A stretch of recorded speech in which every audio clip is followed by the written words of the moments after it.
On Triad today, and I am so honored to have this guest here with us, Jay Parr, Director. If we can meet James Kallam, he is Chairman of the Rockingham County Board of Commissioners. We wanted to get him on for a while. We finally lassoed him here in the studio. Welcome to the program, sir. Thank you, sir. It's a pleasure to be here. There's some good news coming out of Rockingham, and I want to just go down a menu of things and let you give a quick comment on it. The first thing, I couldn't believe it.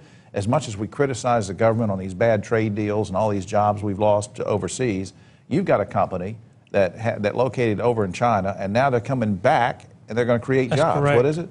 It's about they're coming back into our county, and they're going to be producing these here heated clothes and stuff for us, and where people can wear. It's all going to be creating a lot of jobs in our county. It'll be a significant impact. They're going to bring 150 some jobs. That's Gerbing Company. It's Gerbing, and they're going to. They also have the ability to expand. We're going to give them every opportunity, and we're going to give them the breaks and things that we can to help them come into our county. We need the jobs in our county, and we're going to set the structure and lay the plans for it so that we can attract these people. Yeah, what a great success story, though, that they're coming out of China and bringing it back home to America. I just think having American-made apparel is going to be great. It is. AFG Wipes Company is doing an expansion in Rockingham. What's that all about? Well, what they did, they wanted to expand and to go out to where they could put in, hire more people to do it, and we gave them that opportunity to do that. We went in and laid the incentives to them and gave them through the county the necessary incentives for them to do this. We gave them some breaks in taxes and things, and we offered them monies and things where they could expand. That's going to help in the long run. It is indeed, and the thing about it is we don't gain a lot of tax base at this moment, but the thing about it is we're creating jobs and opportunities in the county for people to come in and get into work. Yeah. And these are good high-paying jobs. These are good jobs that's good for the people, good for the county. Absolutely. Now, the Golden Leaf Foundation gave Rockingham County a grant, and you correct me if I'm wrong, but I think the total was $2.7 million. And That's correct. Yeah, I was particularly interested in some of that went for what, student computers or? It did. We used it out there. They bought laptop computers and things and put them into all the schools, especially Reedsville and these areas. And what this is doing is this is giving the kids in a tremendous opportunity for a better education.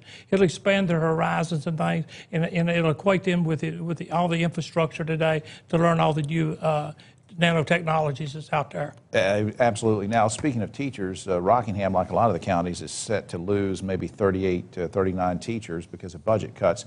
You know, it's so ironic. Shouldn't we be, what's your take on this whole thing with the state budget? Shouldn't they be extending this temporary sales tax that's set to expire on July 1st? Exactly, sir. They should indeed. And listen, we're lobbying real hard for this here. And I encourage everyone to help us to do just that.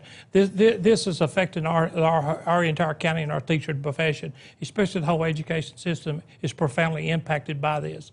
We want them to understand that we're losing teachers as a result of this. Right. And also the teachers that we're going to be losing, it's going to take us a while to rebuild and get them back. Now, of course, the good folks at PART who help us put on these segments to spotlight some of our localities, I have to bring up the fact that, you know, there's been an idea floated around that we add maybe a dollar or two to this vehicle registration fee so that we can keep PART fully funded and running and not have to cut back any routes. That's correct. I mean, they're moving people from jobs, getting people to jobs, getting nurses to their jobs at hospitals and people to education.